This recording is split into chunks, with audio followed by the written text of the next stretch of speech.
There's a question that you should be asking yourself in your business that almost no online marketers are asking. But it's a question that we're asking ourselves a lot in our business, and I'm going to share it with you in today's episode. Welcome to the Affiliate Guy podcast. If you want to grow your income, serve your tribe, and enjoy all the benefits of affiliate marketing and having your own affiliates, you're in the right place. Thanks for joining me today. Now let's get started. So we're continuing this series that I've done of messages, lessons, if you will, from my experience at Blackberry Farm recently. As I said before, it was me and Michael Hyatt, Amy Porterfield, and Jeff Walker. And so naturally, you get a group like that in a room. There's going to be an exchange of ideas, an exchange of lessons, and an exchange of, I told the group on the last day, I told them there's an old saying that I've heard from Dave Ramsey. He says, I felt that I applied to me. I said, I felt like a wiener in a steakhouse. And so when I say there was a lot of wisdom being thrown around, please understand that unfortunately, I wasn't the one who was necessarily throwing around a whole lot of the wisdom. I wish I could say I was, and I shared some nuggets and whatnot, but it was really me soaking it all up. And one of the things that I soaked up, I mentioned this in a previous episode where I talked about this opportunity that we had with the general manager of Blackberry Farm, Brian Lee, to talk about customer service. And there's a question that he asked. There's a concept that he brought up. He brought up this concept of internal and external guests. And he talked about how the external guests are exactly who you would think they are. They're me. They're the people who come to Blackberry Farm and are served by the team members there. But he said the concept of internal guests is referring to those team members, that they're referred to as internal guests. And the idea is, how are we treating them? Are we treating them in a way that they'll ultimately view service, as we talked about in the last episode, they'll view service as a privilege? And he asked the question that they ask themselves all the time. And it's the question that we're asking ourselves. And I just don't think enough online marketers do this, but he asked the question of, well, how do you make blank feel? And then you fill in that blank. And the focus is on that word feel. How do you make them feel? So in his case is, how do you make the guest feel? It's not really what you do, but how do you make them feel? How do you make your team members feel? So in the online marketing world, how do we make our students feel? How do we make our buyers feel? How do we make our team members feel? How do we make our prospects feel? How do we make the people who follow us on Twitter feel? How do we make the people who follow us on Facebook feel? How do we make people feel when they open that email? Are we creating an emotional response? Think about that. How do we make them feel? It's an important question to ask. It's an important question to ponder in the sense of, when you're writing copy, when you're recording a video, you should be going for emotion. You should be going for emotion. And it doesn't necessarily have to be emotion in the sense of, it's got to be this powerful, make them cry, make them whatever. How is it making him feel? What emotions is it sparking in the viewer, in the listener, in the reader, whatever it is? And so even right now, as I'm doing this, I'm realizing that I want to evoke an emotional response in you. And right now that emotion might be one of, in a sense, what's the word I'm looking for? Not reminiscing, but there's a word that I just cannot think of right now. Introspection. that you're being introspective to think, whoa, am I doing this? There might even be a hint of guilt, and that's okay. Guilt, it can actually be healthy in the sense that it leads to change, as opposed to shame where you just feel like you're worthless. Those are two very different emotions in my opinion. But I would want you to feel a little bit of guilt. Wow, I haven't really thought about that. I'm not making my audience feel a certain way. I haven't focused on that. I need to. And then I want you to feel a sense of hope. Wait a minute. If we can evoke emotion is a powerful thing. Most buying decisions are emotional. They're not rational. We rationally buy toilet paper. We rationally, I'm trying to think of an item that we would rationally buy. That's the thing is there's so few and far between. We rationally save a couple of bucks on something at the grocery store.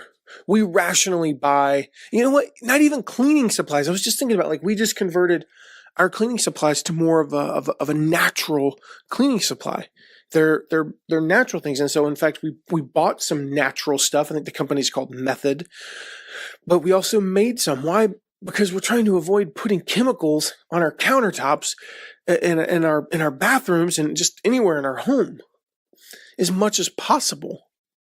So we've converted. So even that's an emotional thing, right?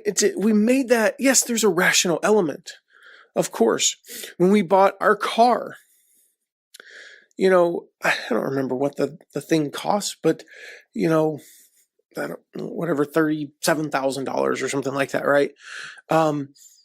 Yes, there was a rational element of we set a budget and we weren't going to spend more than that, and we negotiated it. But the reality is, it's the nicest car we've ever bought. I mean, it is by far the nicest car that we've ever bought. And, we bought one of the ones that was like a 2-year-old, trade-in lease one. So it was used. I think it was something like $60,000 or $55,000 when it was new. And I mean, it's an amazing car. And it's by far the nicest car that we've ever bought. It's twice as much as we've ever spent on, either one of us has ever spent on a car. So there's a lot of emotion in there because admittedly it's really nice and I wanted the really nice one. And I felt like, we were getting a good deal on it. If you look at all the reports, we were getting a great deal on it. But the rational side was that we had to negotiate it down. So, there is rationality in purchase decisions, but most of them are emotional. And so if you're not evoking emotion, if you're not considering how is this going to make them feel, you're not going to succeed in the selling process. And then, just like Zig Ziglar says, selling is just all it is a transference of feelings. But even then, after the purchase, how are you making them feel? Are you reaffirming their purchase? So with your own products, when they log in for the first time, when they access this product for the first time, how are you making them feel? What emotions are you evoking, especially in those first 30 to 60 days, to A, not have them refund, to B, to make them feel like this was a smart purchase, because everybody has buyer regret. They've studied this exhaustively. No matter what the product is, there's a moment in time, depending upon the price of the product, sometime between 12 hours and 96 hours where there's either regret or they are seeking validation. If you don't give that to them, they will refund. And then thirdly, to get results. Like, how do you evoke those emotions so that they get results with the product? If you have an online course, for example, how do you get them through the course? How do you get them to make a 10x at a minimum return on their investment?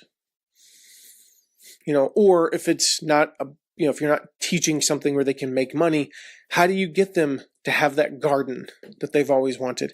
How do you get them to lose the 25 pounds? How do you get them to, whatever it is? How do you get them to cut 10 strokes off their golf score? How do you do those things? And it's going to take emotion to get them there. So how are you making them feel? And then if you have team members, how are you making them feel? Do they feel like every day they're a part of something bigger than themselves? Do they feel like they're a part of your mission? Do they even know the mission? I love it when our team reminds me of our mission. When I get down, maybe because a promotion didn't go the way that it should have, and they remind me and they say, you know what? We did this, this, and this that was on our mission. We helped, such and such number of people do this, so we fulfilled our mission. And it's like, yeah, you're right. We did. This was a good, and maybe it didn't go as well as we wanted to financially, but we still fulfilled our mission. Thank you. And then even on the affiliate side, you're promoting an affiliate product. Going back to the customer side, how do you make them feel?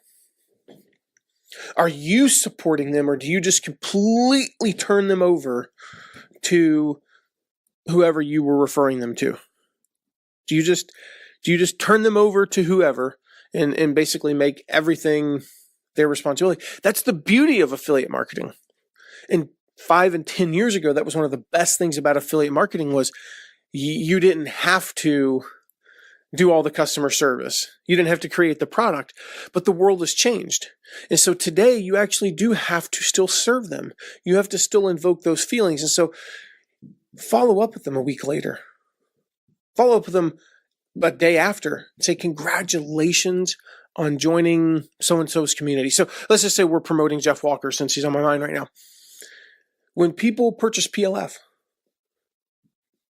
what we will do is say, so the day after they purchase, we'll just send them a quick note and say, thank you so much for purchasing through our link.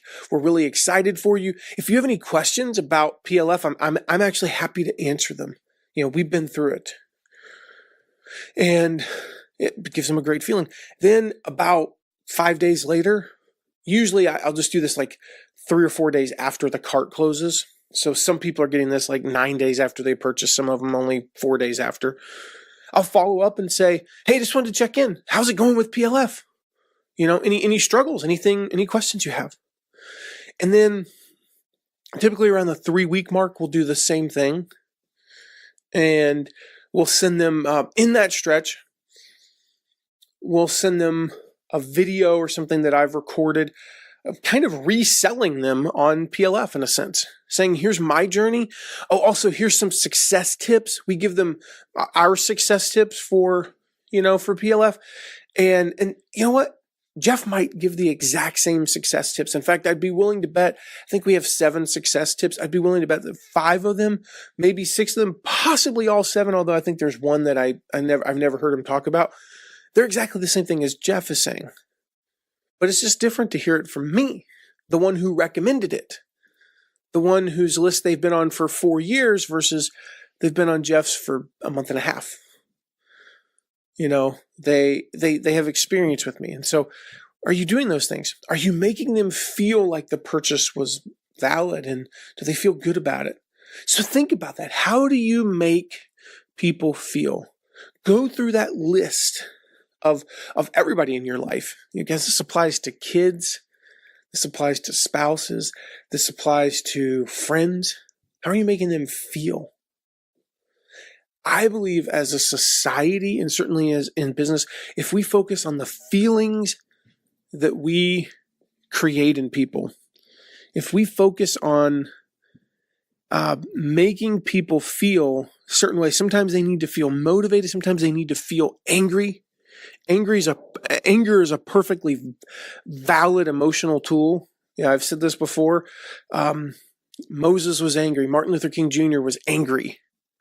And that's what led them to do the things that they did and to create the change that they did in the world. If you need to make people feel angry, if you need to make them feel hopeful, if you need to make them feel excited, pleased, validated, how are you making people feel? Every piece of copy, every podcast, every video, every interaction with customers, potential customers, team members, family, friends, whatever. How is that interaction going to make them feel? That's something that we're going to be more intentional about as a company. If you want to see how we're intentional about it, make sure you go follow us on Facebook. mattmcwilliams.com/Facebook. And, like our page and come join us there. We do a live at least once a week. We do them on location from conferences and all kinds of fun stuff. But yeah, follow us there. Make sure that and we go live a lot more than that, but we've got some great content on Facebook. It's kind of one of our hubs now. Probably our second only to mattmcwilliams.com, my blog. But go there and sign up for my email list so you can get our emails and see how we're putting this into practice as well. There's tons of ways to subscribe at mattmcwilliams.com. So go there, check those out, and interact with us. Let's start a relationship either via email or on social media. So I will see you there, and I'll see you in the next episode. Thank you so much for listening today. Remember to check out all of our deep dives into affiliate marketing at theaffiliateguy.tv. And if you have a question, you can ask it at asktheaffiliateguy.com. Who knows? Might end up being featured on this podcast.